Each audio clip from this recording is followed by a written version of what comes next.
बिस्मिल्लाहिर्रहमानिर्रहीम, अस्सलामुअलैकुम and a very good morning public में आपको खुश आमदीद कहूँगी। मैं हूँ अर्मिला हसन। उम्मीद करते हैं आप बिल्कुल ठीक ठाक होंगे, मज़े में होंगे, आपकी सुबह अच्छी हुई होगी। कल मौसम अच्छा था, फिर गर्मी हो गई, आज सुबह गर्मी है। आई होप मौसम अच्छा हो जाए, क्योंकि वही बात है कि मौसम बड़ा अनप्रिडिक्टेबल सा है, समझ नहीं आ रही। बारिश होनी है, बारिश के साथ धूप भी है, और वो जो सावन भादों के वेदर के हवाले से कल हमारे गेस्ट भी कह रहे थे कि जी ये ऐसा ही होता है, अनप्रिडिक्टेबल सा मौसम, इसमें कभी भी कुछ भी हो सकता है। और कुछ खबरें जो हम एज़ यूजुअल सुबह सुबह आपके साथ शेयर करते हैं। सियासत में भी मौसम जो है बड़ा अनप्रिडिक्टेबल रहता है, लेकिन ये जो इंटरनेट का मामला है इस पर मैं पहले कमेंट और बात करना चाहूँगी। हुकूमत अदलिया की हिदायत पर इंटरनेट फायरवॉल सिस्टम जो है वो लगाया गया है। चेयरमैन पीटीआई ने ये एतराफ़ किया है।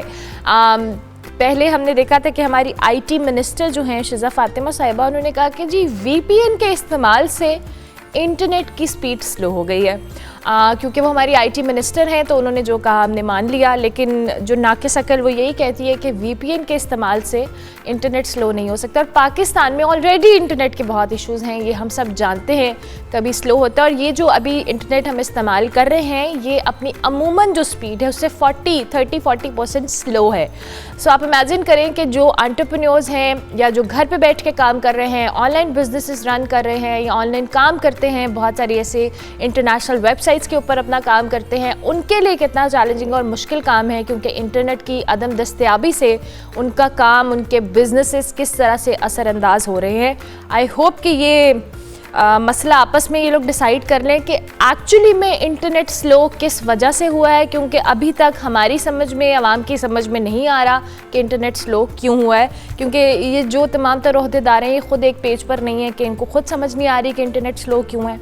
दूसरी जानिब जी बानी पीटीआई ने आर्मी चीफ से मुतालबा किया है कि जनरल फैज़ का ओपन ट्रायल किया जाए। ओपन ट्रायल में मीडिया को अदालत जाने और कवरेज की इजाज़त दी जाए। ओपन ट्रायल से मुल्क का फ़ायदा होगा और पाकिस्तान तरक्की करेगा, ऐसा कहा है बानी पीटीआई ने। ओपन ट्रायल से जी रजीम चेंज और 9 मई की जो साजिश है वो भी बेनकाब हो जाएगी। इमरान खान साहब के इस बयान पर सिक्योरिटी इदारों की तरफ से सख्त रद्द-ए-अमल आया है। उन्होंने कहा है कि बानी पीटीआई कौन होते हैं ये बताने वाले कि फैज़ हमीद का ट्रायल ओपन कोर्ट में होगा या नहीं।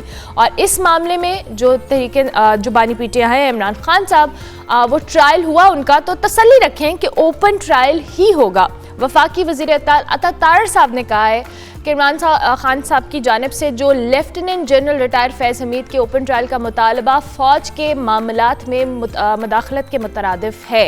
वो कभी फैज़ हमीद को असासा, कभी हीरो और कभी ज़ीरो डिक्लेयर कर देते हैं, जिससे ज़ाहिर होता है कि वो काफ़ी परेशान हैं। दूसरी जानिब प्राइम मिनिस्टर शहबाज शरीफ साहब ने आर्मी चीफ की मौजूदगी में 2 टोक अल्फाज में कह दिया है कि हुकूमत और फ़ौज एक पेज पर होने की बात है, एक पेज पर हैं। उनका साथ साथ ये भी कहना था कि वो पाकिस्तान के खादिम हैं और पाक फ़ौज के जो सिपा सलार के साथ मिलकर आवाम की खिदमत कर रहे हैं। जबकि आर्मी चीफ ने भी कल कहा, जनरल आसिम मुनीर साहब ने कहा कि पाकिस्तान का मुस्तकबिल महफूज हाथों में है।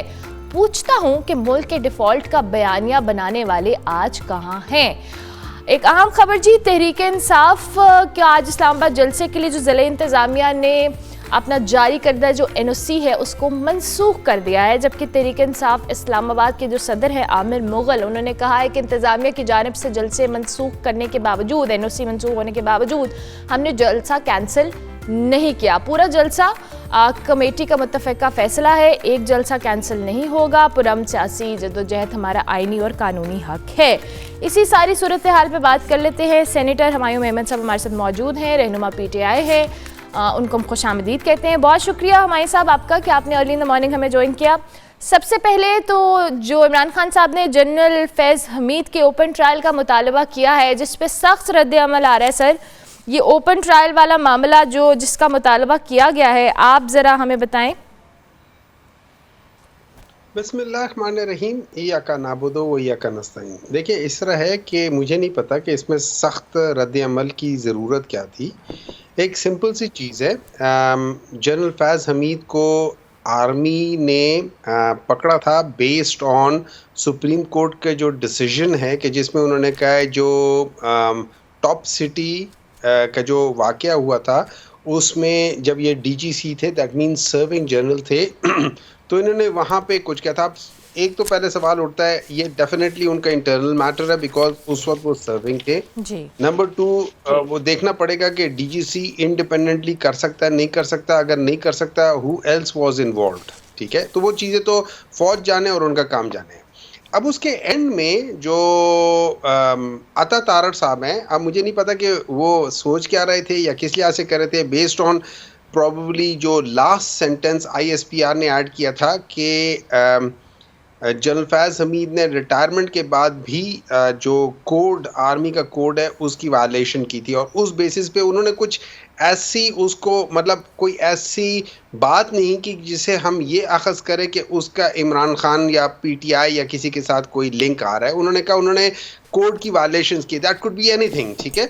सो उस पे जब अता तारड़ ने कहा कि जी ये तो पीटीआई और 9 मई और इमरान खान और वो सारी चीज़ें, जब उन्होंने ये उल्टी सीधी बातें कर ली, तो उसके बेसिस पे अब 2 चीज़ें होती हैं। एक इंटरनल मैटर जिसमें उनका कोर्ट मार्शल हो रहा है, और दूसरा वो मैटर जो कि पीटीआई से रिलेटेड है। जब इमरान खान से पूछा, उन्होंने 3 बातें की। उन्होंने कहा number 1, as a professional army officer उन्होंने बहुत अच्छे खिदमात दिए, जिस पे उन्होंने उनको कहा था कि ये एक इस मुल्क का सियासत है based on during his tenure from July 2019 to 2021 Pakistan में सबसे कम दहशतगर्दी हुई। So that credit goes to the ISI and its chief, तो ये उसको ड्यू क्रेडिट जाता है। नंबर 2, जब अफगानिस्तान का मसला आ रहा था अमेरिका के साथ, तो उन्होंने कहा कि उन्होंने बड़े अच्छे तरीके से हैंडल किया, और उन्होंने विश किया कि काश ये अगर अफगानिस्तान से निकलने के बाद जो थोड़ा पीरियड होता है, इस दौरान में अगर जनरल फैज़ होते, तो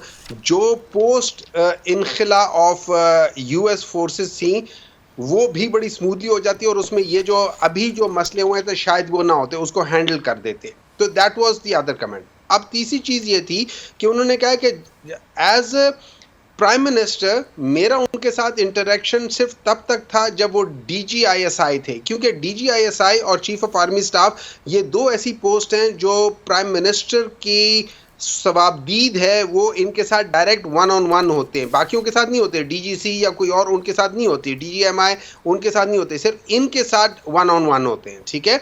और ये उनका इस्तेकाक होता है, इनको अपॉइंटमेंट भी वो डायरेक्ट करते हैं। तो इस तक रहा है, उसके बाद वो कहाँ गए, क्या किया, उसका हमसे कोई ताल्लुक नहीं है। लेकिन अगर आप वो ताल्लुक जोड़ना चाहते हैं, और चूंकि आप एक प्राइम मिनिस्टर के साथ जोड़ना चाह रहे हैं, तो फिर वहाँ पे जब आप मेरे साथ किसी को करेंगे, then it is my demand कि आप इसको ओपन रखें, ताकि सारी दुनिया देखे कि उनका हमारा क्या है। देखिए, अगर मैंने कोई गलत काम किया है तो दुनिया देखे मैंने क्या गलत काम किया है। अच्छा हुमायूं साहब, मैंने गलत काम किया। अच्छा हुमायूं साहब, मैं आपको इंटरप्ट कर रही हूँ। अभी आपने खुद कहा कि ये जो टॉप सिटी वाला मामला था, जिस पे आईएसपीआर की जानिब से कमेंट भी आया कि ये इंटरनल मैटर है। एक तो अगर ये इंटरनल मैटर है, तो पहली बात ये कि सियासतदानों को इससे इज्तनाब करना चाहिए, इसको इंटरनल मैटर ही रहने देना चाहिए। दूसरी जानिब आपने कहा कि इमरान खान साहब का मतलब ये था, लेकिन कभी खान साहब जनरल फैज़ हमीद के हवाले से अपनी हुकूमत के दौरान भी बात करते रहे हैं, उनकी इन्वॉल्वमेंट के हवाले से भी बात करते रहे हैं उनकी सियासत में। उसके बाद जब अभी आर्मी एक्ट की खिलाफ वर्जी पर उनके खिलाफ कार्रवाई के हवाले से बात हुई, तब उन्होंने कहा हमारा लेना देना नहीं है। फिर उन्होंने उनको कभी ओन किया, कभी डिसओन किया। अब ये जो स्टेटमेंट्स हैं, जाहिर है एक परसेप्शन तो क्रिएट कर रही है, कहीं कहीं खान साहब उनको ओन कर रहे हैं, कहीं उनको डिसओन कर रहे हैं। तो उनकी हुकूमत के दौरान भी जनरल फैज़ हमीद का नाम लेकर वो कहते रहे हैं, तो इज्तनाब करना ज़्यादा बेहतर नहीं है, ना कि इस सेंसिटिव सूरत हाल में ओपन ट्रायल का मुतालबा किया जाए?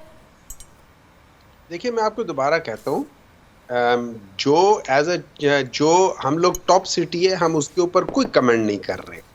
वो इंटरनल मैटर है जिसपे इनका एक किस्म का कोर्ट मार्शल जिस चीज़ पे हो रहा है, दैट इज इंटरनल मैटर, क्योंकि वो ड्यूरिंग सर्विस था, तो उस पर हम कोई कमेंट नहीं कर रहे। किसी ने कोई कमेंट किया, ना इमरान खान ने। जो कमेंट कर रहे हैं वो कमेंट कर रहे हैं कि जिस पे इमरान खान के साथ या जिसमें पोस्ट रिटायरमेंट पीरियड में पीटीआई के साथ उनको जोड़ा जा रहा है, उस पे हम कमेंट कर रहे हैं कि जिस पे आप देखें, जब आप मुझसे किसी चीज़ को जोड़ेंगी मैं उस पे कमेंट करूंगा, जब आप मुझसे किसी चीज़ को नहीं जोड़ेंगी मेरा उससे कोई लेना देना नहीं है, सो मैं कमेंट नहीं करूंगा। रही बात यह कि वो जनरल फैज़ के बारे में बात करते हैं, देखिए general Faiz was holding a position while Imran Khan was holding the position of a prime minister, और इनका आपस में था उस इंटरैक्शन में जो एज अ प्राइम मिनिस्टर और DGISI था, उसकी बेसिस पे तो जरूर वो कमेंट करेंगे कि यार ये अच्छा आदमी था, प्रोफेशनल आदमी था, और that credit goes to the institution. वो एक इंडिविजुअल की नहीं है, वो इंस्टीट्यूशन की है कि इंस्टीट्यूशन में ऐसे लोग थे जिन्होंने बड़े अच्छे तरीके से किया है। लेकिन देखिए एक और चीज आप याद रखिए, जब हम इन सारी चीज़ों को लेकर देखते हैं, जब हम इस चीज़ को कर रहे हैं, जब आप किसी चीज़ को दोबारा इम्प्लीकेट करने की कोशिश कर रहे हैं और आप उसको कह रहे हैं कि यार ये सारा हुआ है, तो एज अ पॉलिटिकल लीडर ये मेरा राइट है कि मैं कहूँ कि यार देखो, और मैं देखिए जो बंदा छुप के काम करता है वो बंदा हमेशा कुछ गलत करता है, जो बंदा सामने आके काम करता है या वो कहता है कि यार इसको सामने लाओ, वो नॉर्मली उसका मतलब ये होता है कि देखो हाउ क्लियर आई एम, मुझे पता है मैंने कोई गलत काम नहीं किया, आप मेरे सामने दुनिया के सामने वो करो ना ताकि पता चले क्या है। तो that is all about that case. फिर तो हुकूमत इमरान खान साहब के ओपन ट्रायल का भी मुतालबा करिए, वो कहते हैं जी फिर जो 9 मई का वाकयात हैं या दीगर मामलात हैं फिर उस पर भी ओपन ट्रायल होना चाहिए। तो आप लोग इससे अग्री करते हैं, हुकूमत जो ये एतराज़ उठा रही है? हुकूमत ने कभी ये नहीं कहा, हुकूमत इसको आर्मी कोर्ट्स के अंदर लेकर जाना चाहती है कि विजिबिलिटी ना हो। ये हमारा अपना मुतालबा है कि जो भी करना है आप उसको ओपन ट्रायल करें, हमारा मुतालबा है कि इसके ऊपर आप जुडिशियल इंक्वायरी करें, ये हमारा मुतालबा है कि सब कुछ करें। द रीजन बीइंग इज हमें पता है कि हमने ऐसा कोई गलत काम नहीं किया। और मैं आपको एक बात बता दूं, असल प्रॉब्लम जो अभी सामने आ रही है, और ये याद रखें, ना सच छुप सकता है ना झूठ छुप सकता है। अभी जो ख्वाजा आसिफ साहब ने जो बातें की हैं और इसको जाहिद हुसैन साहब ने कल के डॉन में वो पूरा एक आर्टिकल लिखा था, आप देखें साफ उससे पता चलता है कि ख्वाजा आसिफ साहब कहते हैं ये मेरे सामने हुआ है कि मियां नवाज शरीफ साहब ने एक अपने दोस्त जो कि लेफ्टिनेंट जनरल क्या नाम था उनका, आसिफ या कौन था, उनके इजाज, लेफ्टिनेंट जनरल इजाज जो कि सुसर हैं बाजवा साहब के, जनरल बाजवा साहब के सुसर है, उनके कहने पे विदाउट मेरिट बाजवा साहब को प्रमोट किया और बकौल ख्वाजा आसिफ साहब के जनरल फैज को भी उन्होंने किया। इन दोनों की जो तानियाती थी वो मियां नवाज शरीफ ने आउट ऑफ टर्न या जो किया वो किया, और उनको ये एश्योरेंस दी गई थी फ्रॉम जनरल एजाज साहब कि ये लोग आपके लिए होंगे। और फिर हम 2019 में चले जाते हैं। अब ये याद रखें 2019 में ख्वाजा आसिफ, एहसन इकबाल,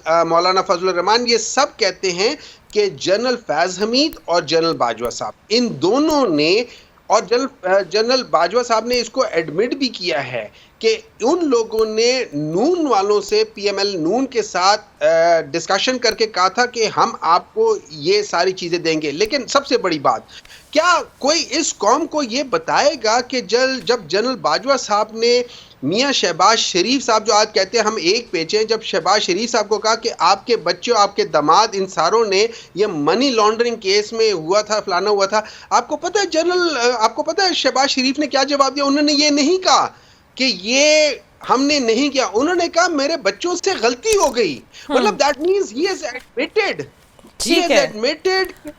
हम लोगों ने ये मनी लॉन्ड्रिंग की है, मेरे बच्चों ने मनी लॉन्ड्रिंग की है। That is an acceptance of the crime.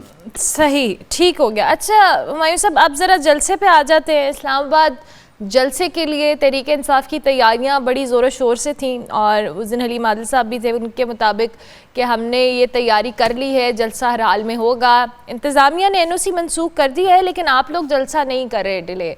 जलसा होगा? देखिए, जो जलसा इसलिए होगा कि हर एक चीज़ की एक हद होती है।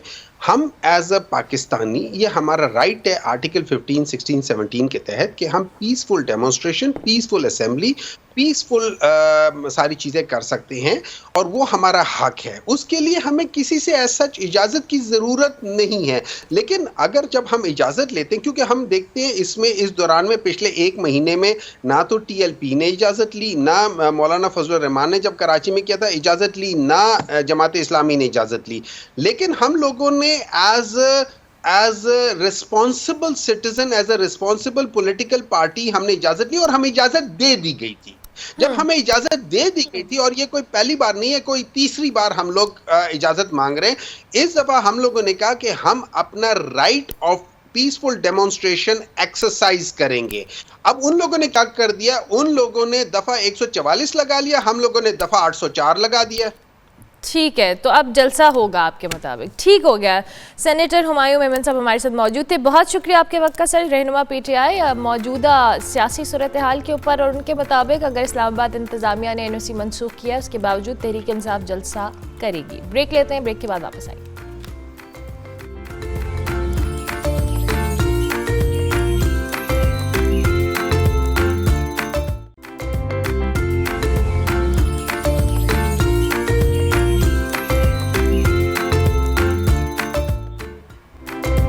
Welcome back to good morning public. Break के बाद वापस आ गए जी। हम मुल्की सियासत की तो बात करते हैं, कुछ इंटरनेशनल अफेयर्स पे भी बात कर लेते हैं। इस वक्त सारी दुनिया की नज़रें जी अमेरिकन जो सदारती इंतखाबात हैं उस पर हैं, क्योंकि जो अमेरिकन पॉलिटिक्स है किसी ना किसी तरह तमाम ममालिक पर असरअंदाज होती है। नया सदर, उसकी नई पॉलिसीज़ किस तरह एक मुल्क की जो ताल्लुकात हैं उसको मुतासिर करेंगे, इस पर बात करेंगे। और साथ साथ जो अमेरिकन एजेंसीज़ के दावे के मुताबिक ईरान अमेरिका की जो रिपब्लिकन पार्टी के सदारती उम्मीदवार हैं डोनाल्ड ट्रंप, उनकी इंतखाबी कैंपेन पर साइबर हमले, और डेमोक्रेटिक पार्टी की नामजद सदारती उम्मीदवार कैमला हैरिस की जो इंतखाबी साइट है उसको हैक करना चाहता है, जिसको ईरान ने मुस्तरद करते हुए अमेरिका से सबूत का मुतालबा भी किया है। दूसरी तरफ अगर मकबूलियत की बात की जाए तो इस वक्त कैमला हैरिस की जो मकबूलियत है उसमें इजाफा देखने में आ रहा है। अगर पहले ये लगता था कि रिपब्लिकन जो सदारती उम्मीदवार है डोनाल्ड ट्रंप अपनी डेमोक्रेटिक हरीफ जो है कैमला हैरिस को बासानी हराकर सदारती कुर्सी संभाल लेंगे, लेकिन अब सूरत हाल में कुछ ट्विस्ट एंड टर्न्स आ रहे हैं। शिकागो में जी कल डेमोक्रेटिक नेशनल कन्वेंशन का दूसरा रोज था, जिसमें डेमोक्रेटिक की जो सदारती उम्मीदवार है कैमला हैरिस, इनकी मकबूलियत में इजाफा रिकॉर्ड किया गया। और अमेरिका के जो साबिक सदर है बाराक ओबामा, उन्होंने भी कैमला हैरिस की हिमायत का ऐलान कर दिया है। ये सारी सूरत हाल और अमेरिकन सियासत क्या रुख अख्तियार करेगी, इस पर बात करेंगे। हमारे साथ शाहिद अहमद खान साहब मौजूद हैं, जो अमेरिका में सदर की मशावरती जो कमेटी है बराए आज उसका हिस्सा भी है, साथ साथ इंटरनेशनल अफेयर्स पे भी बहुत गहरी निगाह रखते हैं। Thank you very much sir. कैसे बहुत शुक्रिया आपका, thank you very much sir. वैसे American, thank you very much. American politics की हम जब भी बात करते हैं, ऑब्वियसली हर मुल्क के हालात व वाक़यात पर उस पर असर होता है। इवन जो हम कैंपेन से लेकर इलेक्शन रिजल्ट तक हर चीज़ पे बड़ी गहरी नज़र रखी जाती है। So since you are expert of international affairs, I want you to comment on that कि किस तरह से आपको ये सियासत बदलती हुई लग रही है। अब देखिए, बहुत बहुत शुक्रिया पहले तो मुझे अपने प्रोग्राम में लेने का। It's a very pertinent and important question. जो अमेरिकन पॉलिटिक्स का, जैसे आपने कहा, वो पूरी दुनिया पर असर होता है ना। कहते हैं कि अगर अमेरिका स्नीज तो the rest of the world gate cold. अब आप ये देखिए कि अभी मोस्ट रिसेंटली जो एक थोड़ा सा फाइनेंशियल ग्लिच आई थी अमेरिकन फाइनेंशियल सिस्टम में, तो उसका पूरा असर दुनिया पर हुआ। अमेरिका की जो पॉलिटिक्स है उस पर हर कंट्री की, there are 194 countries in the world, तो सब की नज़र होती है कि किस तरफ ये पॉलिटिक्स जा रही है, किस तरफ इलेक्शन के जो असरात हैं वो उनके रीजन पर, उनके कंट्री पर होंगे। तो उसके मल्टीपल रीजंस हैं। Number one, America is the largest market for most of the countries जो एक्सपोर्ट करते हैं। पाकिस्तान के लिए भी America is the largest market. सारी हमारी जो टेक्सटाइल है and technology and many things go to US. तो अगर यूएस किसी कंट्री का क्या कहते हैं जो प्रिंसिपल बिजनेस पार्टनर नहीं है, तो इस वक्त वो country is not upward trajectory. Number ये इम्पोर्टेंट सबसे बात है। तो उस पर नज़र होती है कि आने वाले प्रेसिडेंट की क्या पॉलिसी होगी towards the imports into the United state, towards the trade balance and what not. Secondly, एक परसेप्शन है कि अमेरिका की जो पॉलिटिक्स है वो किसी दूसरे कंट्री की पॉलिटिक्स पे भी असरअंदाज होती है, because from the foreign policy perspective वो ये देखते हैं कि कितने इंक्लूसिव हैं जो आने वाले सदर हैं या पोटेंशियल आने वाले सदर हैं, बिल्कुल। और उनकी पॉलिसीज़ का उस कंट्री पर क्या असर होगा. So there are multiple reasons, or there is only one America, as you know. So There's only one America. We all know that. अच्छा, अभी जो पॉपुलैरिटी की बात करें, एक तरफ डोनाल्ड ट्रम्प है और दूसरी तरफ कैमला हैरिस है. जाहिर है हमने हमेशा देखा है कि ये कैंपेन के दौरान ही समटाइम्स ऐसा टर्न या ट्विस्ट आता है कि हम सब पूरी दुनिया देखती है, लेकिन इस वक्त पॉपुलैरिटी के एतबार से आप किसको बेहतर पोजीशन में समझते हैं? देखिए, इस वक्त जो पॉपुलैरिटी, तो अगर हम डेटा देखें, नंबर्स देखें, तो उस पर ही बात कर सकते हैं. I am a Democrat, so of course I will lean towards the Democratic nominee. लेकिन अगर आप ओवरऑल इसको देखें ना, तो जब डिबेट हुई थी, presidential debate, the first presidential debate between president Biden and mister Donald Trump, तो उसमें वाज नॉट सीम्ड लाइक के लोग प्रेसिडेंट बाइडन को परसीव नहीं कर रहे as a leader of the free world. जिस तरह से वो उनके रिफ्लेक्सेस थे, या probably he was not well at that day, unfortunately, जो कुछ भी हुआ. लेकिन जनरल पब्लिक के जो सेंटिमेंट्स थे वो इस किस्म के थे. तो कुछ ही दिन के बाद president Biden decided to hand over the torch to the second best और the vice president of the United States, Kamala Harris. So which is a wonderful decision. उसकी जो उसमें सम फाइनेंशियल इम्प्लीकेशंस भी होती हैं, क्योंकि यूएस का जो पॉलिटिकल फाइनेंसिंग है, जो उसके लिए बड़े स्ट्रिक्ट कैंपेन फाइनेंसिंग के बड़े स्ट्रिक्ट लॉज हैं. ठीक है. तो ये क्योंकि पहले से टिकट पर थी, तो वो जो भी प्रेसिडेंट बाइडन ने और इस कैंपेन ने जो रेस किया था, वो easily transferable to the candidate which is Kamala Harris, right. अगर कन्वेंशन ओपन हो जाता और बहुत सारे और कैंडिडेट्स कोशिश करते उस स्लॉट को लेने के लिए, तो उनके लिए ज़्यादा अपॉर्चुनिटीज़ नहीं थी. और फिर ये तमाम चीज़ें बहुत मुश्किल होती हैं. इतने छोटे अरसे में कैंपेन बिल्ड करनी, इस campaign is like a Fortune 500 company. You have to build it and you have to bring it down the cable and the election is coming to the end. तो ये आसान काम नहीं होता. US presidential race cost about $1.5 billion. तो you can imagine कि कितना तो ये उसके लिए अब ये है कि she is a very favorable candidate. She is ahead in the game at this point. लेकिन अभी तो उनकी नॉमिनेशन हुई, फिर अभी वो जो कैंपेन शुरू करेंगी, कैंपेन फाइनेंसिंग, फाइनेंशियल उसके जो एस्पेक्ट्स हैं, वो फाइनेंसिंग उसकी वो रेस करेंगी. और she will be more vocal because she will be the democratic nominee. तो अभी तो उनके जो फिर उनका बिल्डअप हो रहा है अभी तो सारा. या तो अभी she is still like 6 points ahead or 5 points ahead, which is statistically significant. तो और she is a very fair-minded lady.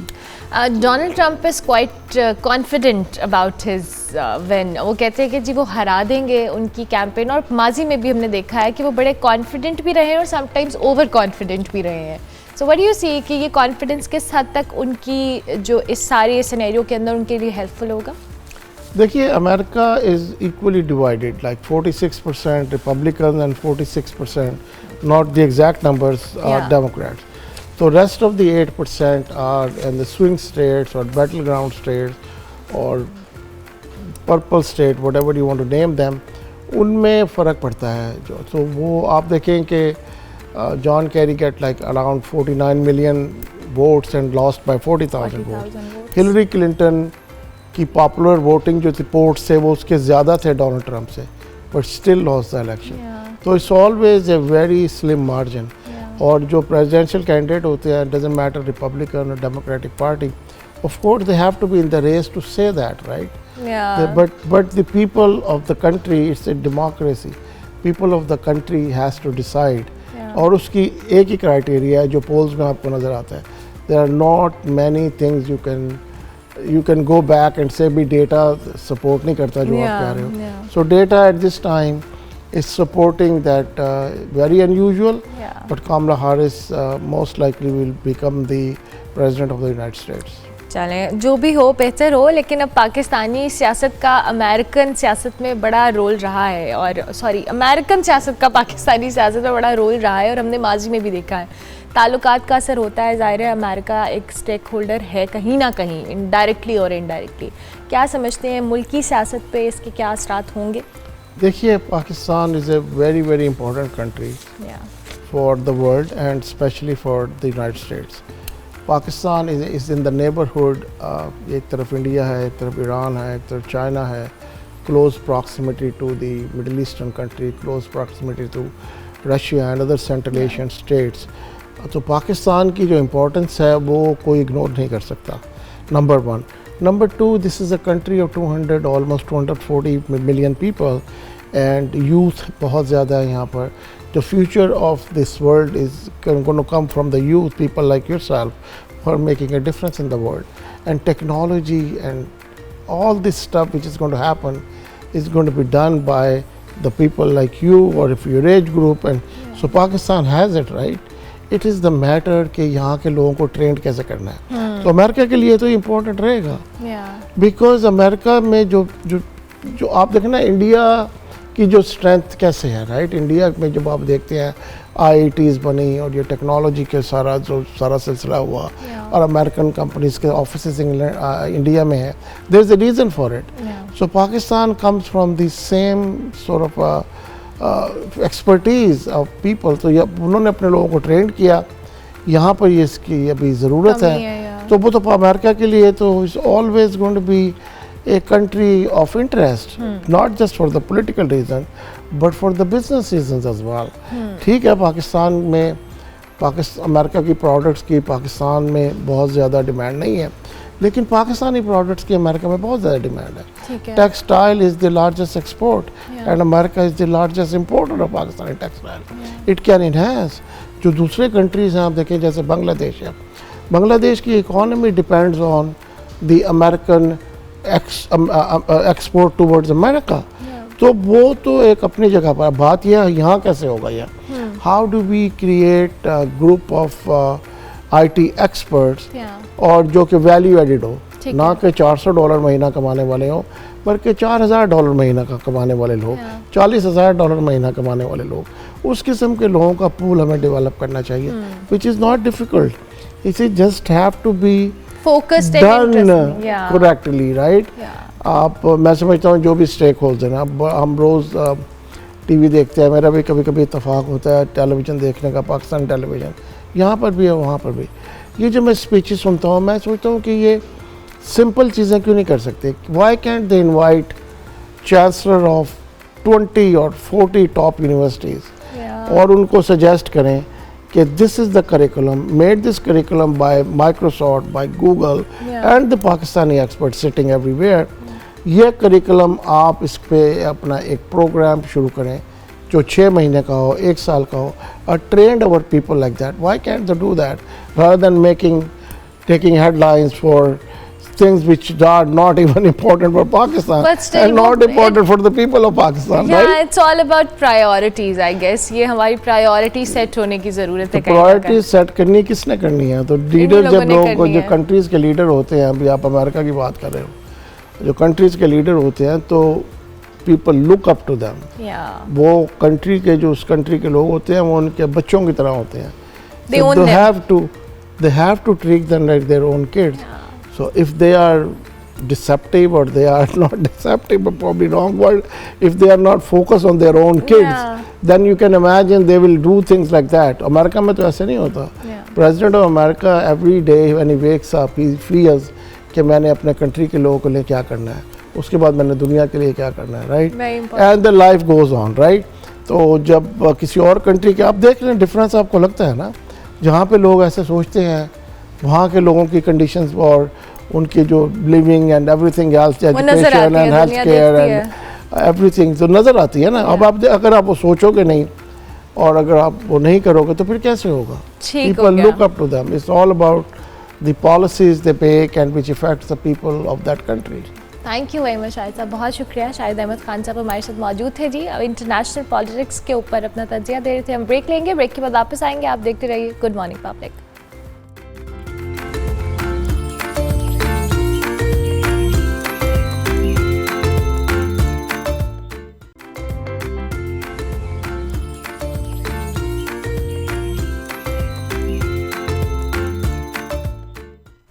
Welcome back to good morning public. जनाब, ब्रेक के बाद वापस आए हैं। एक अच्छी खबर हम आपके साथ शेयर करेंगे जिसके मुताबिक रवा माली साल के पहले महीने में आईटी बरामदात की जो तरसीलात हैं उसमें 24% इजाफा हुआ है। जुलाई में आईटी की बरामदात 28 करोड़ 60 लाख डॉलर्स तक जो है वो पहुंच गई थी, जो कि गुज़िश्ता 12 माह की जो औसत है उसकी 269 मिलियन डॉलर्स एक्सपोर्ट से ज़्यादा है।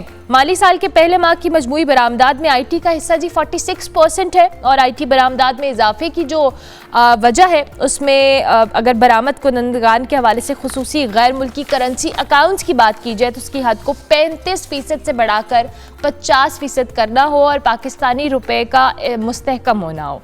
ये इजाफा जी आईटी इंडस्ट्री को किस तरह से फ़ायदा देगा और आईटी इंडस्ट्री की जो मुल्की तरक्की है वो किस तरह से उसमें रोल अदा कर सकती है, इस पे बात करेंगे। हमारे साथ दानियाल नागौरी साहब मौजूद हैं, आईटी एक्सपर्ट हैं, उनको खुश आमदीद कहते हैं। Thank you very much Daniyal and welcome to good morning public. I hope you are doing well.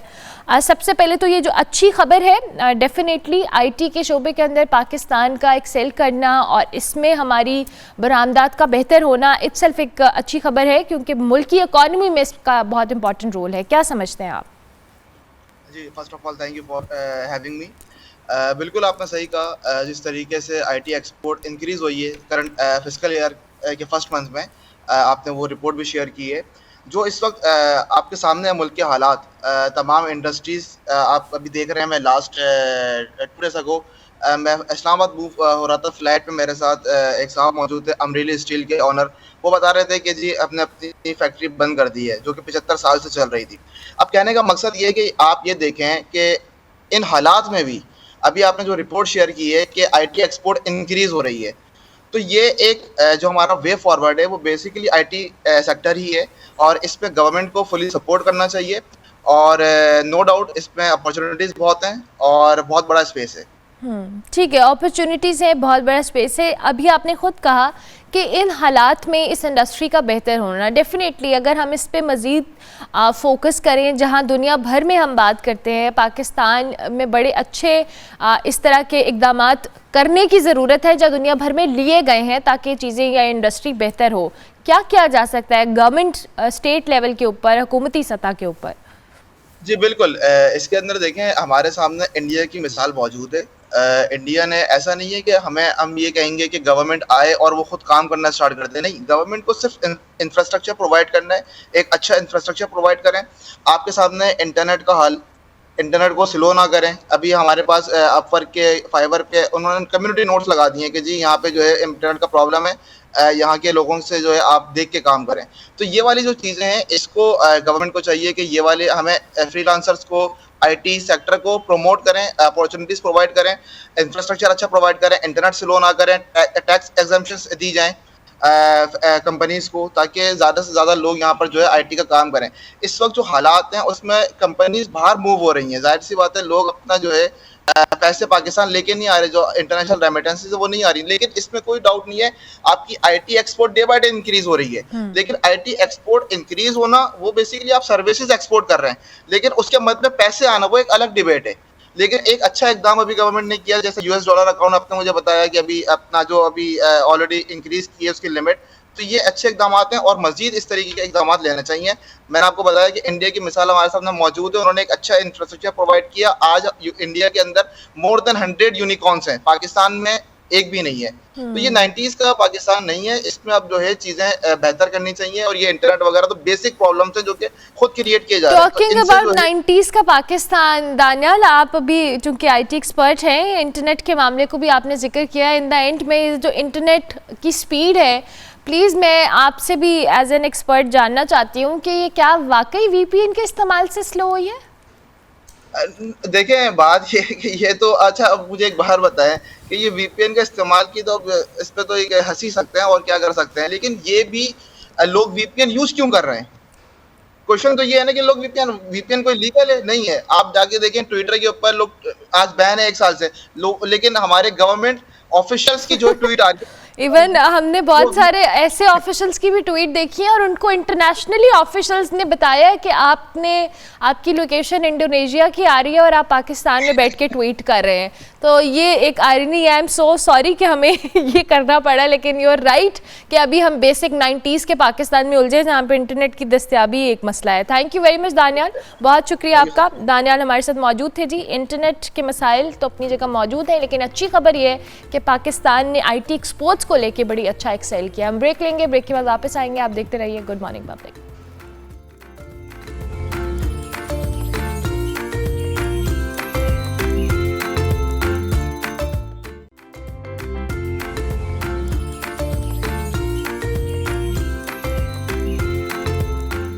Welcome back to good morning public. Break के बाद वापस आ गए। आपको पता है, अपने शो में कुछ ना कुछ यूनिक करने की हमेशा कोशिश करते हैं, चाहे वो पहाड़ों पे लेके जाना हो, मुख्तलिफ समिट्स के हवाले से बात करना हो। तो अब हमने एक नई सीरीज़ का आगाज़ किया है, लेकिन उस सीरीज़ में आज पहले हम आपको एक K2 कहानी बता रहे हैं। देखते हैं।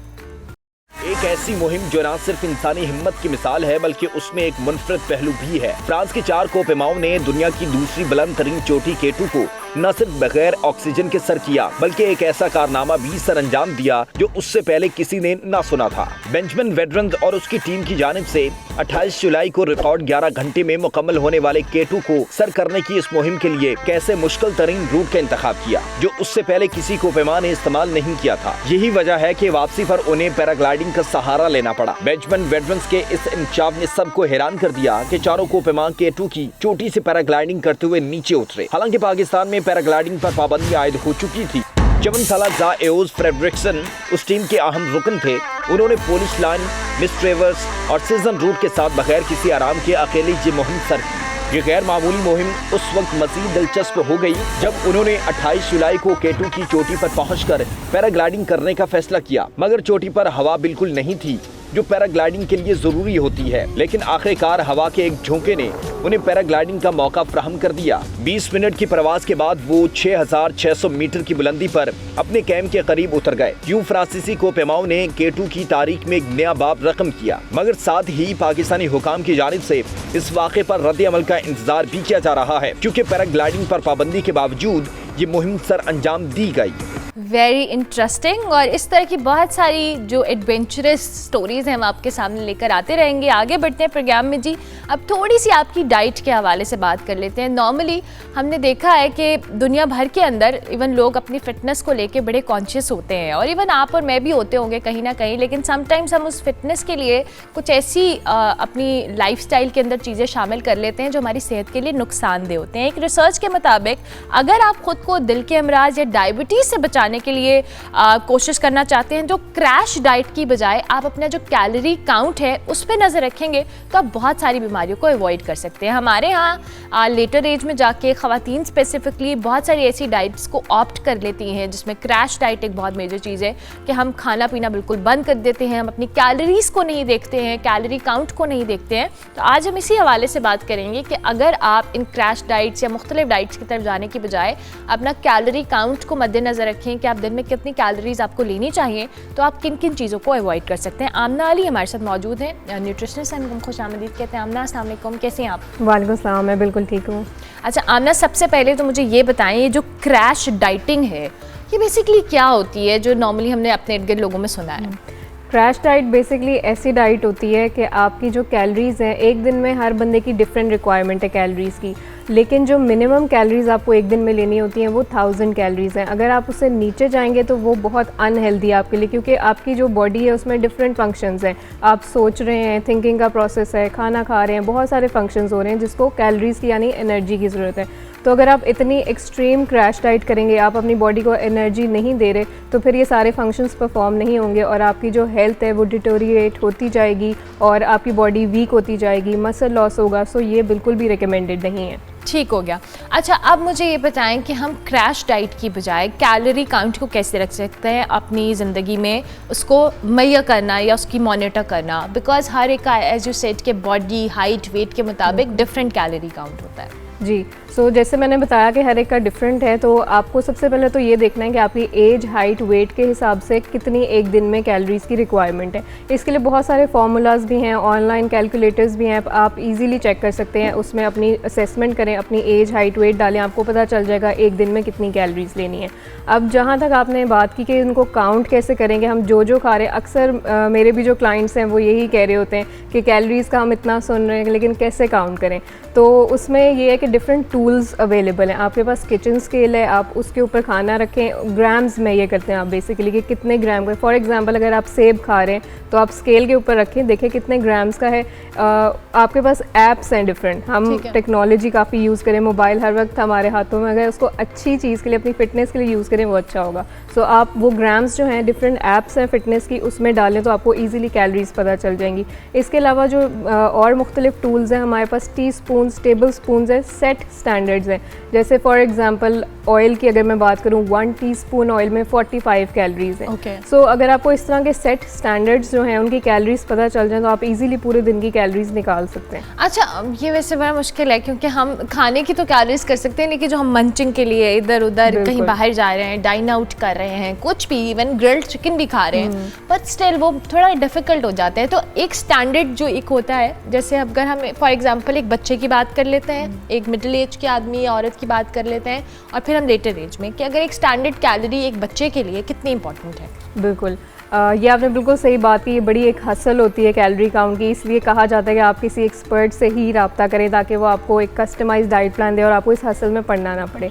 लेकिन जो आपने एज ग्रुप की बात की है कि चिल्ड्रन और फिर मिडिल एज और ओल्ड एज, तो बच्चों की जो कैलोरी रिक्वायरमेंट है वो बहुत ज़्यादा होती है। तो ऑब्वियसली उनको एज के हिसाब से और जो एक्टिविटी लेवल है उस पर डिपेंड करता है। सो बच्चों की ऑब्वियसली सबसे ज़्यादा हाई कैलोरीज यानी 2000-3000 तक भी जाती हैं, और इसी तरह फिर मिडिल एज हैं वो उससे थोड़े लो एक्टिव में आते हैं, तो उनकी कैलोरी रिक्वायरमेंट इसी तरह 1800 to 1600 कैलोरीज और इस तरह से। और फिर जो एडल्ट बिल्कुल जो ओल्ड एज में हैं उनके, क्योंकि लाइफस्टाइल क्या है, बिल्कुल बैठे रहना है, कोई इतना चलना फिरना है, तो उनकी कैलोरी से मज़ीद कम हो जाएंगी। सो इट डिपेंड्स कि आपकी फ़िज़िकल एक्टिविटी क्या है, उस लिहाज से आपकी कैलोरी साथ मैनेज की जाती है। ठीक है। अच्छा, अब हम ख़वातीन नॉर्मली घरों में होती हैं, उनको इतना आइडिया नहीं होता कि वो क्या खा रही हैं क्या नहीं खा रही हैं, कभी ब्रेकफास्ट स्किप कर दिया, लंच कर लिया, डिनर नहीं किया।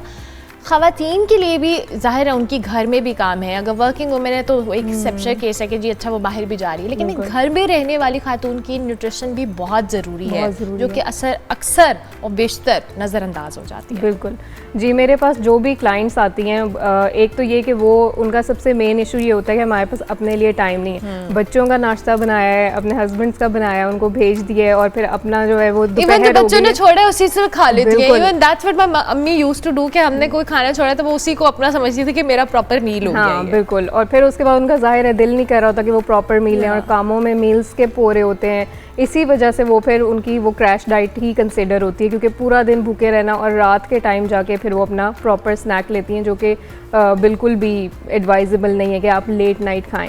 सो ड्यूरिंग द डे जो है आप अपने मील्स दें, थोड़ा सा टाइम निकालें अपने लिए और अपने मील स्किप ना करें। अच्छा, आजकल ख़वातीन में आयरन डेफिशिएंसी, कैल्शियम, ये सारी चीज़ें बहुत ज़्यादा कॉमन हो गए हैं। इवन आप जब भी किसी न्यूट्रिशनिस्ट या डॉक्टर के पास जाएं, वो सबसे पहले पूछते जी अपने आयरन डेफिशिएंसी आपके अंदर, या आप कैल्शियम ले रहे हैं, वाइटामिन ले रहे हैं, क्या ये जो सप्लीमेंट्स हम इस्तेमाल कर रहे हैं ये डाइट को अल्टरनेट हो सकते हैं कि अच्छा जी हम इतनी डाइट नहीं ले रहे तो सप्लीमेंट ले लिया?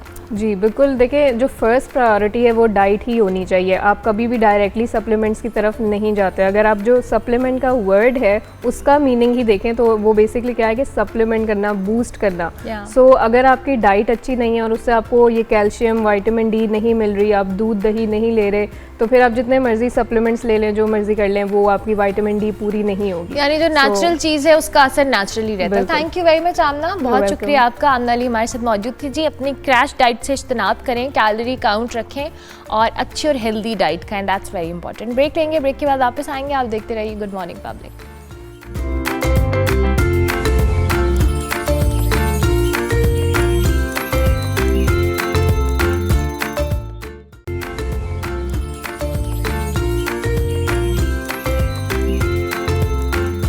Welcome back to good morning public. जी आपको पता है क्रिकेट पे कल से हमने बात का दोबारा आगाज़ किया है, क्योंकि कल से ही पाकिस्तान और बांग्लादेश के दरमियान जो खेला जाने वाला पहला टेस्ट मैच है उसकी थोड़ी सी कल की ज़रा जिक्र कर लेते हैं, क्या सूरत हाल रही। पहले दिन के अख्ताम पर जी 4 विकेटों पे 158 स्कोर किया पाकिस्तान और बांग्लादेश के दरमियान। आपको पता है कि टेस्ट सीरीज़ का पहला मैच कल रावलपिंडी में हुआ। कल सुबह सुबह रावलपिंडी में बारिश हुई जिसकी वजह से गीली आउटफील्ड के बायस टॉस ताखीर का शिकार हुआ और इससे पहले इस वजह से पहले दिन जो है 41 ओवर्स का खेल हो सका। और पहले दिन के अख्ताम पर पाकिस्तान ने बांग्लादेश के खिलाफ 4 विकेट्स के नुकसान पर 158 स्कोर किया है। सऊद शकील 57 और मोहम्मद रिजवान 24 रन्स के साथ नॉट आउट रहे और अब दोबारा से इसका आगाज़ हो चुका है।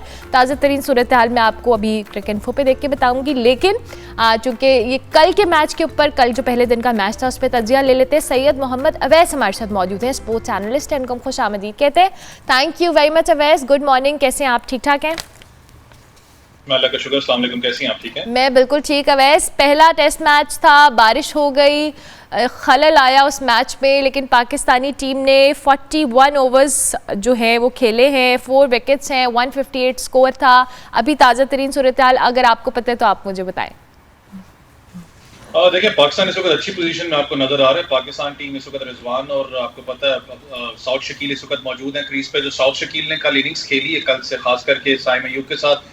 साइम अयूब की आपको पता है कि सब बात कर रहे थे, मैंने भी ये बात की थी कि साइम अयूब को शायद चांस नहीं दिया जाना चाहिए। यहाँ पर हुरैरा बड़ा एक डिजर्व करता है क्योंकि डोमेस्टिक में वो लंबा खेलता हुआ है और उसके 150 प्लस स्कोर भी है यहाँ पर इस विकेट पे, तो ज्यादा असेस करता है इस कंडीशन को। साइम अयूब आपको पता है इनकंसिस्टेंसी रही है, लेकिन कल एक बड़ी अच्छी जिम्मेदाराना इनिंग्स उन्होंने खेली। साइम अयूब के अंदर 2-3 दफा मुझे लगा कि जो उनकी वो आपको पता सिग्नेचर शॉट है जो लेग साइड पे मारते हैं, वो गए उसको खेलने के लिए, लेकिन बीच में रुक गए। तो समझ आ रही थी वो लड़ रहे हैं अपने दिमाग से कि नहीं मैंने विकेट पे रहना है। 3 खिलाड़ी पहले ही आउट हो चुके हैं, लेकिन बांग्लादेश प्लेयर्स को आपको अप्रिशिएट करना पड़ेगा, फास्ट बॉलर्स को। यंग फास्ट बॉलिंग लाइनअप है उनकी, चाहे वो हसन की बात करें, चाहे उनकी आप दूसरे नहीद की बात करें जो एक फास्ट बॉलर है यंग, इस वक्त वो 149 147 को टच कर रहे हैं। तो एक बड़ा अच्छा उनका एग्जीक्यूशन प्लान था, प्री प्लान के साथ उन्होंने पाकिस्तान टीम को आउट भी किया है। कल अगर आप देखें पाकिस्तान टीम की बात करें तो जब स्टार्ट के अंदर देखें तो पाकिस्तान टीम मुश्किलात का शिकार आपको नजर आई, क्योंकि जो ग्रीन टॉप विकेट है तो नजर आ रहा था कि आप ग्रीन टॉप विकेट्स के ज्यादा यूज टू नहीं है पाकिस्तान टीम, और वो मुश्किलात आपको नजर आ रही थी। फिर उसके बाद जिस तरीके से एक प्री प्लान अपना बांग्लादेश का पूरा स्केड्यूल था कि पाकिस्तान टीम को आउट कैसे करना है, जहाँ पर शॉर्ट पिच डिलीवरीज की बात करें, फिर वहाँ बड़ा एक अपना आपको देखा होगा कि लूप होल पाकिस्तान टीम का नजर आता था, जहाँ पर तो उसका एग्जीक्यूशन प्लान उनके पास मौजूद था, फील्डर्स ने सारा कुछ। तो अच्छा कल दिन पाकिस्तान और बांग्लादेश दोनों के लिए मैं कहता हूं। अच्छा, अभी अवैस आपने ओपनिंग के हवाले से बात की है, मैं उसी पे आपको कंटिन्यू करना चाहूंगी। अब्दुल्ला शफीक 2 रन्स पे आउट हुए, शान मसूद 6, बाबर आजम 0। बॉलर्स ने ओपनर्स को अच्छा खासा टफ टाइम दिया है, दो के वी वर एक्सपेक्टिंग कि ओपनिंग हमारी कुछ अच्छी होगी क्योंकि हमारे पास ओपनर्स अच्छे हैं। कल स्ट्रगल किया कल बांग्लादेश की बॉलिंग के आगे, और आपने कहा कि सब यंग बॉलर्स हैं उनकी टीम के अंदर।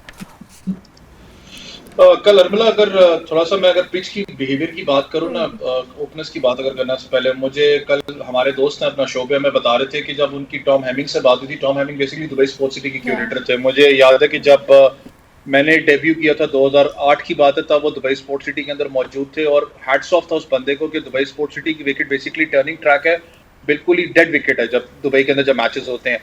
वहां पर आईसीसी क्रिकेट एकेडमी है, उस बंदे ने वहां पर जिस तरीके से सॉइल्स को मैनेज किया हुआ, साउथ अफ्रीका की बात करूं, ऑस्ट्रेलियन सॉइल वहां पर मौजूद है, स्पिनिंग ट्रैक मौजूद है, हैट्स ऑफ था जिस तरीके से काम करता था।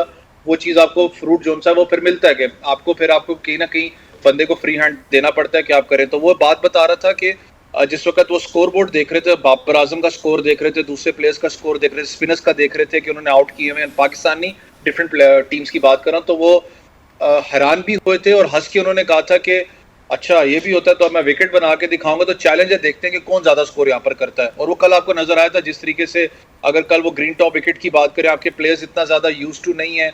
अब्दुल्ला शफीक की बात करूं, अब्दुल्ला शफीक ने अपने आपको जिस तरीके से इम्प्रोवाइज किया है बैटिंग के अंदर, बहुत अच्छा एक अपना ओपनर आपको मिला है। वनडे के अंदर भी बात करूं, T20 में अच्छा खेलता हुआ है, लेकिन आपने ज्यादा अरसे से लंबी फॉर्मेट क्रिकेट नहीं खेली। वो कल आपको नजर आ रही थी जो उन्होंने कल शॉट खेली है, कैच बड़ा जबरदस्त था स्लिप के अंदर, उसको भी आपको अप्रिशिएट करना पड़ेगा।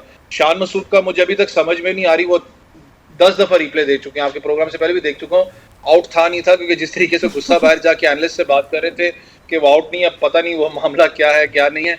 लेकिन बाबर आजम की बात करना चाहूँ तो बाबर आजम का ऑब्वियसली मैं टेक्निकल पॉइंट पे नहीं जाऊंगा क्योंकि बहुत से सवाल शो के बाद मुझ पे उठ जाएंगे भाईजान आप क्यों कर रहे हैं टेक्निकल पॉइंट पे, लेकिन थोड़ा सा अगर मैं बायोमैकेनिक्स की बात करूं, जब लेवल 2 में भी सीखा था तो आपका पूरा का पूरा जो बॉडी का जो वेट होता है बैलेंस बेसिकली आपका हेड पोजीशन करता है। बाबर आजम इस बॉल के ऊपर बहुत दफा आउट हो चुके हैं, अगर वो आप प्रैक्टिस सेशन में भी देखें तो लेग साइड पे जहाँ वो ग्लांस करते हो आप अपना लॉन्ग अपना आप कर लें कि अपना स्क्वायर लेग की तरफ, वहां पर वो बहुत ज्यादा आउट हो चुके हैं। कल भी वो चीज आपको नजर आई कि बैलेंस नहीं था बॉडी का जब वो आउट हुए हैं। लेकिन सबसे बड़ा जो मसला मुझे नजर आया वो था साइकोलॉजिकल प्रेशर, जो भी मामला पाकिस्तान क्रिकेट बोर्ड के अंदर जो होते हुए आए हैं, जो भी चीजें फिर तौक़ात इतनी ज्यादा आपसे हो कि आप परफॉर्म करके दिखाएंगे। कल एक आर्टिकल क्रिकेट फो पे था 2022 से अगर अब तक की उनकी सूरत हाल की बात करूं तो बाबर आजम का जो स्ट्राइक रेट है वो बिल्कुल एवरेज जोन से वो नीचे गिरी है। 53-54 उनकी एवरेज थी, 2022 से लेके अब तक उनकी एवरेज 39 या 37 के करीब होगी है, मुझे याद नहीं फिगर आ रहा, तो इतनी उनका डिक्लाइन आया है। आपको शायद रेस्ट की जरूरत है, मैं ड्रॉप की बात नहीं कर रहा, रेस्ट की जरूरत है ताकि आप थोड़ा सा अपने जो मामलात जो भी होते रहे उससे बाहर निकले। ये खाली बाबर पे नहीं है, शाहीन पे भी होगा। शाहीन शाह अफरीदी आपके स्ट्राइक फास्ट बॉलर हैं, लेकिन शाहीन शाह अफरीदी पे जो मामलात होते हुए आए, जो तनकीद हुई, जो भी हुआ, जो भी मामलात हुए, वो कहीं ना कहीं बॉलर के दिमाग में होते हैं कि यार मैं इस प्रेशर से मैंने निकलना है, मैंने आज आउट करने हैं, मैंने अपना जवाब जो है बॉल से देना है। तो ये दोनों तरफ ये चीज होगी, लेकिन आपको स्टिक अराउंड करना है, आपने थोड़ा सा इनको प्रॉपर तरीके से इनका साइकोलॉजिकल जो इफेक्ट है उसको मैनेज भी करना है, बड़ा इंपॉर्टेंट होगा। लेकिन बड़े प्लेयर हैं, मुझे पता है 12 मैचेस से बाबर आजम ने अभी तक 50 स्कोर नहीं की, मैं टेस्ट मैचेस की बात कर रहा हूँ, सबकी नजरें उन पे होगी। दूसरी इनिंग्स इंपॉर्टेंट होती है हमेशा पाकिस्तान के लिए, क्योंकि वहां पर पाकिस्तान की बैटर बॉल टेस्ट होती है। आज भी ग्रीन टॉप विकेट है मानता हूँ, लेकिन मुझे स्टिल फील होता है कि आप एक स्पिनर से शॉर्ट हैं, कहीं ना कहीं तीसरे दिन के जो आखिरी लम्हा होता है प्ले का, वहां पर आपको स्पिनर की जरूरत होती है और पाकिस्तान उससे शायद मार खा रहा है। स्पिनर्स की कमी आपको लगता है कि पाकिस्तानी टीम के अंदर मौजूद है? इस वक्त ताज़ा तरीन सूरत हाल जी, 49 ओवर्स हैं, 189 स्कोर है, 4 आउट हैं, मोहम्मद रिजवान और साउद शकील इस वक्त क्रीज पर मौजूद हैं। अच्छा, बांग्लादेश की टीम के हवाले से भी बात की जाए, ये तो हमने उनकी बॉलिंग साइड की बात की है, जाहिर है जब उन्होंने बैटिंग के लिए आना है तब भी पाकिस्तानी बॉलर्स का आपने जिक्र किया कि आपको स्पिनर की कमी लग रही है पाकिस्तानी टीम के अंदर। क्या समझते हैं टेक्निकल एस्पेक्ट से कि क्या एज हो सकता है और क्या नुकसान हो सकता है पाकिस्तानी टीम को? देखें, स्पिन बॉलिंग ऑप्शन की मैंने कहा ना, कहीं आप जेन्युइन स्पिनर की जरूरत होती है टेस्ट मैच के अंदर, और आखिरी लम्हे में मैं कह रहा हूँ कि जब तीसरा दिन का आखिरी अपना पैर होता है या चौथा जो जब आप खत्म हो रहा था टेस्ट मैच, तब आपको जरूरत होती है। लेकिन जिस वक्त ये विकेट तैयार की गई थी तो बहुत से लोगों ने एक बात की और उस पर शायद मैं एग्री भी कर रहा था कि ये 3.5 दिन से ऊपर टेस्ट मैच नहीं जाएगा। जो पाकिस्तान की बॉलिंग लाइनअप, ये बड़ी तगड़ी बॉलिंग लाइनअप है, जो भी मामला हो, चाहे साइकोलॉजिकल प्रेशर हो, बांग्लादेश को भी पता होगा इस चीज में। लेकिन बांग्लादेश का अप्रिसिएशन इसलिए बनती है, कल 50-50 रहा है, 50% पाकिस्तान ने अच्छा परफॉर्म किया, 50% बांग्लादेश ने। लेकिन यंग बॉलिंग लाइनअप के साथ आपका एग्जीक्यूशन प्लान बहुत अच्छा था कि आपको पता था कि ट्रैप हमने किस तरीके से पाकिस्तानी बैट्समैन को करना है।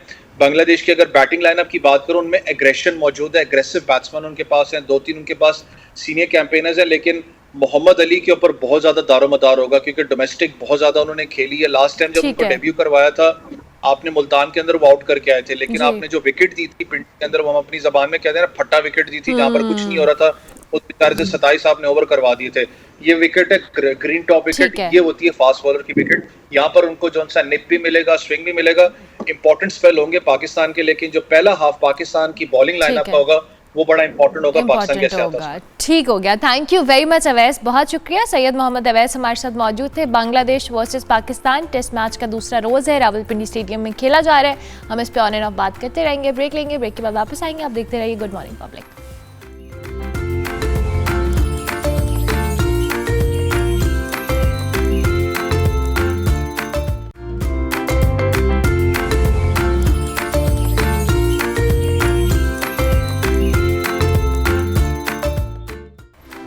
Welcome back to good morning public. Programme का आखिरी हिस्सा है। हमारे मुल्क पाकिस्तान में कोई पहली बार नहीं हुआ है कि जब किसी अमीर या बासर की गफलत से किसी गरीब या किसी नॉर्मल शख्स का जो कह लेना इस्तेसाल हुआ हो या उसका इस तरह का कोई वाक़या पहली दफ़ा पेश आया हो। माजी में भी हमने देखा है कि कई वाक़यात पेश आते हैं और उसके बाद फिर उसको सोशल मीडिया पर हाईलाइट किया जाता है, उसके बारे में बात की जाती है, लेकिन उसके बाद वो सब गायब हो जाता है। किसी को याद नहीं रहता कि उस गरीब या उस ख़ानदान को इंसाफ मिला या नहीं मिला, लेकिन फिर कुछ अरसे बाद ही ऐसा कोई दोबारा वाक़या होता है तो हमें पुराने वाक़यात भी याद आते हैं। ऐसा ही वाक़या जी 3 रोज़ कबल कराची का जो इलाका है कारसाज, उसमें पेश आया, जिसकी आप फुटेज भी अपनी टीवी स्क्रीन पर देख रहे हैं, जहाँ तेज़ रफ्तार गाड़ी जो है मोटरसाइकिल सवारों को रौंदती हुई दूसरी गाड़ी से टकरा गई। हादसे में जी एक गाड़ी मुकम्मल तौर पर तबाह हुई और जबकि पुलिस ने हादसे के ज़िम्मेदार खातून को गिरफ्तार कर लिया, जिसके इनिशियली उन्होंने उसको कहा कि जी उनकी मेंटल हेल्थ ठीक नहीं है, लेकिन बाद में उनका मेडिकल सर्टिफिकेट भी उनमें नॉर्मल हुआ। हादसे में जी 20 साला जो लड़की है और 60 साला जो बुज़ुर्ग हैं वो दम तोड़ गए, बाप बेटी थे। अनफॉर्चुनेट वाक़या था। इसके बाद इस तरह के वाक़यात का जहाँ मैं जिक्र कर रही हूँ, ये कोई पहला वाक़या नहीं है। माजी में भी लाहौर के अंदर भी अगर हम बात करें तो हमने एक अफनान शफकत वाला वाक़या देखा था, उसके बाद एक मुज्तबा वाला वाक़या था। ये सारे वाक़यात ऐसे हैं जो शायद कुछ अरसे के लिए सोशल मीडिया के ऊपर रहते हैं, लेकिन उसके बाद फिर ये भुला जाते हैं लोग। लेकिन आज हम इस कारसाज वाले वाक़े के हवाले से भी बात करेंगे और लाहौर में जो वाक़यात हुए थे, क्या उसके बाद उसके फॉलोअप में इंसाफ मिला या नहीं मिला। लेकिन कराची से जिस वाक़े का हम जिक्र कर रहे हैं उसमें हमारे जो नुमाइंदे हैं मोहम्मद रज़ा, वो हमारे साथ मौजूद हैं और उनके साथ इस वाक़े में जो शख्स जिनकी जाँ बहक हुए इम्तियाज़ आरिफ साहब, उनके भाई हैं, उनसे हम बात करेंगे। इमरान साहब जिनकी डेथ हुई उनके भाई हैं इम्तियाज़ आरिफ साहब, उनसे हम बात कर लेते हैं। चूँकि मोहम्मद रज़ा उनके साथ मौजूद हैं। रज़ा, थैंक यू वेरी मच। थोड़ा सा हमें इस वाक़े के हमारे देखने वालों को बताएं और आपके साथ इमरान साहब के जो भाई मौजूद हैं, फॉलोअप भी इनसे लीजिएगा कि क्या सूरत हाल है, इनके साथ किस तरह की कोऑर्डिनेशन है इंसाफ के हवाले से या मामलात को लेकर। जी, जैसा कि ये 19 अगस्त को शाम 6:30 बजे अफसोसनाक वाक़या पेश आया था, जहां पर एक तेज़ रफ्तार गाड़ी ने मोटरसाइकिल पर सवार जो 60 साला इमरान थे और उनकी बेटी 26 साला आमना, वो इस वाक़े में जाँ बहक हुए। इस वाक़े के बाद जो मुश्तइल अफराद थे उन्होंने जो एक खातून को, जो ड्राइवर थी नताशा दानिश के नाम से उनकी शनाख्त की गई थी, फौरी तौर पर मुश्तइल अफराद ने उनको घेरा और पुलिस को इत्तला दी गई। पुलिस ने उनको जो है थाने मुंतकिल किया गया। हैदराबाद ये थाने की हदूद है, कारसाज रोड पर यह वाक़या पेश आया था। इब्तदाई तौर पर उनको जो नताशा हैं ज़हनी मरीज़ करार दिया गया था। उसके बाद उनको साइकेट्रिक वार्ड है जिना अस्पताल, वहाँ पर मुंतकिल किया गया था और अस्पताल ज़राए का ये कहना है कि जो नताशा दानिश हैं उनकी जानिब से सैंपल्स लेने के लिए कहा गया तो वो उन्होंने सैंपल्स देने से इनकार किया और वकला के कहने पर जो है बाकायदा उन्होंने खून के नमूने दिए। उसकी रिपोर्ट अभी आना बाकी है, लेकिन जो उनके इंचार्ज साइकेट्रिक वार्ड है उन्होंने उनको नॉर्मल करार दिया, क्योंकि इब्तदाई तौर पर जो बताया गया था कि वो ज़हनी मरीज़ा हैं, लेकिन जो अहले खाना है वो किसी किस्म के भी जो दस्तावेज़ात थे, डॉक्यूमेंट्स, वो पेश नहीं कर सके थे। और इब्तदाई तौर पर जो सेक्शंस इसमें लगी थी वो बे लेवल सेक्शंस उसके अंदर लगी थी। उसके बाद क़त्ल बिल सबब की जो है इसमें दफ़ा ऐड की गई थी। हमारे साथ इनके जो भाई हैं इमरान के, वो भी मौजूद हैं, उनसे जानते हैं। आप ये बताइएगा इम्तियाज़ साहब कि आपको जो इंसाफ मिलता नज़र आ रहा है और पुलिस का रवैया और दीगर जो मुताल्लिक़ा इदारे हैं उनका रवैया कैसा है? कल तक हमें इस बात के शुकूक व शुबात थे कि जो है वो सैंपल का, जो ब्लड सैंपल जिसका आपने अभी ज़िक्र किया और यूरिन सैंपल है वो उसका ज़िक्र किया, तो हमारे शुकूक व शुबात ये थी कि जो है ये क्यों जो है ये सैंपल को वहाँ पे जो टेस्टिंग के लिए जो है लैब में क्यों नहीं पहुँचाया गया। तो कल रात के और हमने जो है दरख्वास्त भी उनके सामने पेश की थी आईजी साहब को, और जो दूसरे जो ज़िम्मेदारान हैं उनको दरख्वास्त दी थी। तो कल रात को हमारे पास आईओ साहब मिलने के लिए आए थे और उन्होंने पूरा यकीन दिलाया है। अब हम कितना यकीन आया हमारे उस पर, तो ये तो खैर हमने इसके बारे में यहाँ पे नहीं बात करनी, लेकिन जो भी बातें उन्होंने जो हमें बताई है, उन्होंने ये इतला दी है कि जी सैंपल जो है वो लैब में मौजूद है और वक्त पे उसको पहुँचा दिया गया, जो भी वक्त था उसका। तो उसकी अनकरीब 3 से 4 दिन में वो कह रहे थे कि जो है वो सैंपल का रिज़ल्ट भी आ जाएगा और इस बात की मज़ीद कन्फर्मेशन हो जाएगी कि वो ख़ातून जो थी वो किसी नशे की हालत में थी और कौन सा नशा किया था। तो इंशाल्लाह आयो साहब ने जो है यकीन दहानी कराई है कि उन्होंने अपना ये भी ज़िक्र किया कि मेरा 32 साल का तजर्बा है इस इन्वेस्टिगेशन के में, तो पुलिस सर्विस में, तो मैं आप मुझ पर यकीन रखें, अल्लाह को मुँह हमें भी दिखाना है। तो अच्छा, ये बताइएगा कि इमरान साहब की ज़िंदगी के बारे में आमना के कुछ ख्वाब थे, वो पढ़ना चाहती थी और पढ़ भी रही थी और निजी यूनिवर्सिटी में भी दाखिला लिया था, तो उसके ख्वाबों के बारे में, इमरान भाई की ज़िंदगी के बारे में कुछ बताइएगा। देखिए, पहले इमरान के बारे में तो मैं ये बताऊं कि वो एक कारोबार करना चाहते थे। कई कारोबार उन्होंने करने की कोशिश की, पढ़े लिखे थे वो भी। हमारे ख़ानदान में तालीम का हासिल करना बहुत ही अहम समझा जाता है, लेकिन उनकी ख्वाहिश ये थी कि वो कोई कारोबार करें, तो उनके कारोबार में कोई इतनी खातिर ख़ाह तरक्की नहीं हो सकी।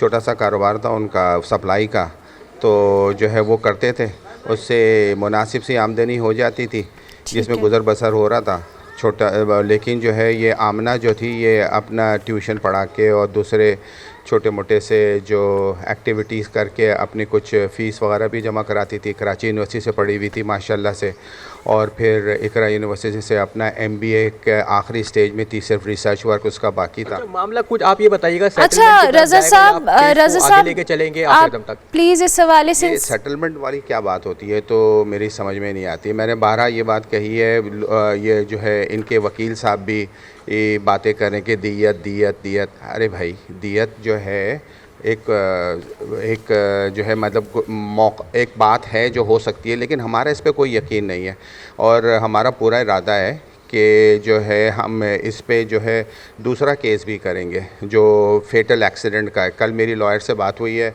और लॉयर ने मुझे ये बात बताई है कि जो है हम एक और केस भी कर सकते हैं अगर जो है वो हर्जाना ही करना है तो हर्जाने का केस हम अलग करेंगे।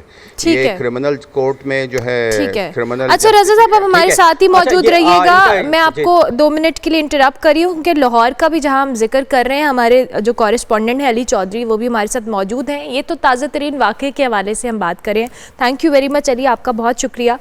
लेकिन ऐसा ही एक केस गुज़िश्ता नवंबर में भी पेश आया था जिसमें अफनान शफकत नामी एक बच्चे ने गाड़ी की टक्कर से उसकी दूसरी गाड़ी में 6 अफराद की डेथ हुई थी, और फिर एक मुश्तबा का केस भी था आप जो बता रहे थे। थोड़ी सी इस हवाले से फॉलो अप दीजिएगा कि क्या सूरत हाल बनी। वो कुछ अरसा तो हाईलाइटेड रहा, उसके बाद अब उसका जिक्र भी नहीं हम सुन रहे। देखिए अरमला, इंतहाई अनफॉर्चुनेट है ये चीज़ कि लाहौर में ये जो हाई प्रोफाइल 2 केसेस हुए हैं दोनों ही अंडर एज बच्चे से।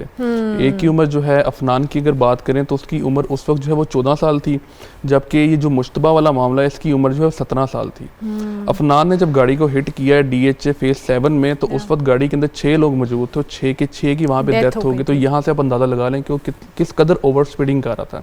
अगर मुश्तबा की बात करें, ये जो दूसरे वाला वाक़या है तो उसमें 2 सगे भाई बाइक पे जा रहे थे जुमा पढ़ने के बाद, उनको इस नौजवान ने जो हिट किया उसके बाद वहाँ से फ़रार भी हो गया। एक ही मौका पर डेथ होगी, दूसरा जो है वो काफ़ी ज़ख्मी, काफ़ी क्रिटिकल रहा। इन दोनों मामलात में हमें ये चीज़ देखने में आ रही है कि दोनों बच्चों का ताल्लुक एक बड़े घर से है कि जो बासानी उनको किसी भी वक्त इस कानून की गिरफ्त से निकाल सकते हैं।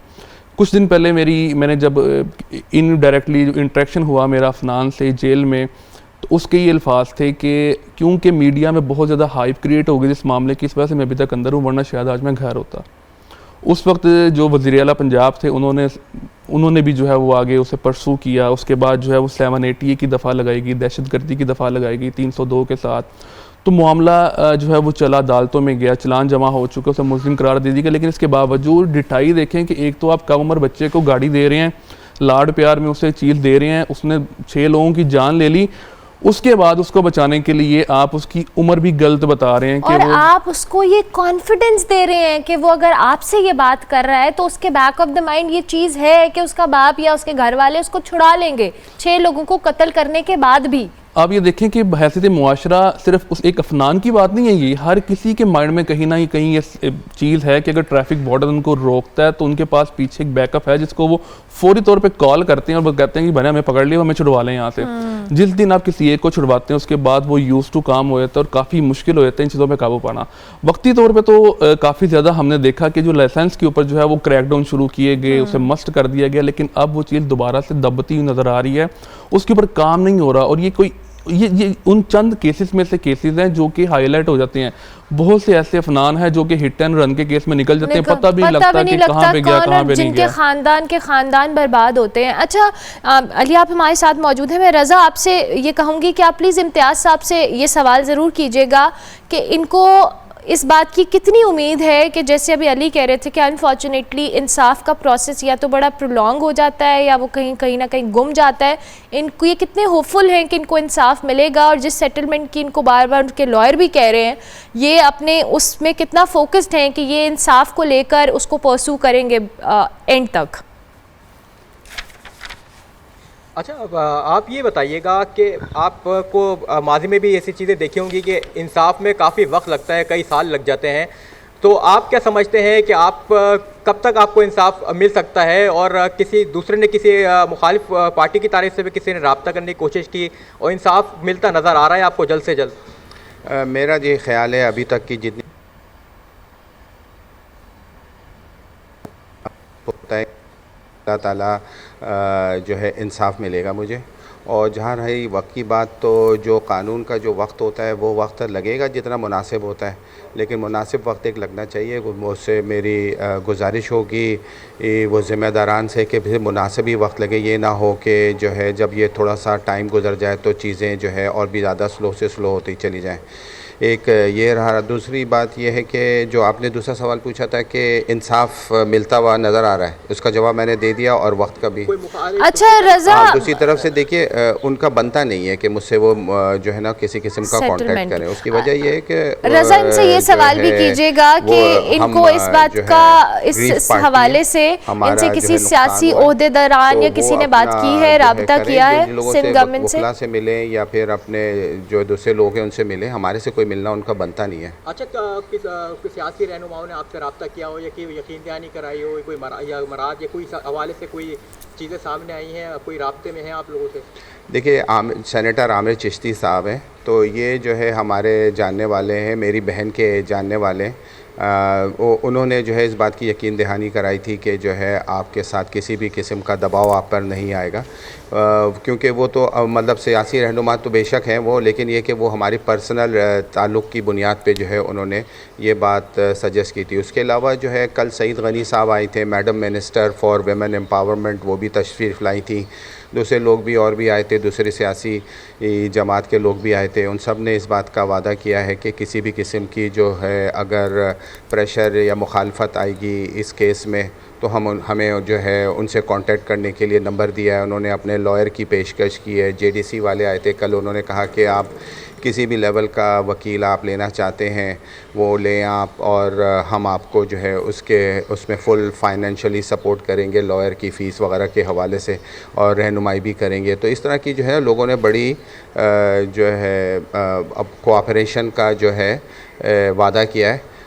इंशाल्लाह जैसे ही उनकी मदद की ज़रूरत पड़ेगी तो हम उनसे मदद भी हासिल करेंगे। अच्छा रज़ा, इनसे आमना के हवाले से पूछेगा कि आमना की एजुकेशन के हवाले से आप पूछ रहे थे कि कितनी स्ट्रगलिंग फेज़ में थी। उनके मुताबिक अभी इम्तियाज़ साहब ने कहा है कि वो मेहनत कर रही थी, कराची यूनिवर्सिटी से पढ़ा है और MBA का फाइनल रिसर्च चल रहा था। क्या एम्बिशंस हैं आमना के हवाले से, प्लीज़ इनसे बात करें। अच्छा, आमना के हवाले से भी बताइएगा, क्योंकि आप भी प्रोफेसर हैं, तो वो क्या करना आगे चाहती थी, उनकी ज़िंदगी के बारे में थोड़ा स्ट्रगल, क्योंकि एक बाप का सहारा बनने का वक्त आया तो वो एक जान से चली गई हैं, तो क्या उनके ख्वाब थे, उनकी कोई स्ट्रगल के हवाले से बताइए।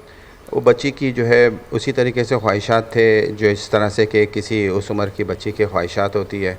उसकी ख्वाहिश थी कि जो है वो अच्छी तालीम हासिल करे। मेरी अम्मी जो उसकी दादी होती हैं, उससे वो अमूमन ज़िक्र करती थी कि जो है ना मुझे चाचू की तरह बनना है।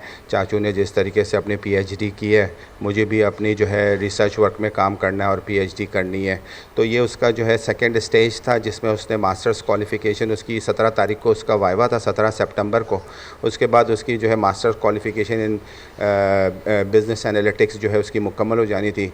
जिस एक बड़ी सी सॉफ्टवेयर कंपनी में वो IT सपोर्ट कंपनी में काम करती थी, सिस्टम लिमिटेड में, और वहाँ पे कंसल्टेंट थी, ट्रेनी कंसल्टेंट थी। जो MBA मुकम्मल हो जाने के बाद उसकी डेजिग्नेशन जो है हमें जो उम्मीद थी कि वो कंसल्टेंट की पोजीशन पे चली जाती, और एक कंसल्टेंट जो होता है उसकी एक अच्छी सैलरी होती है, अच्छी इमारात होते हैं।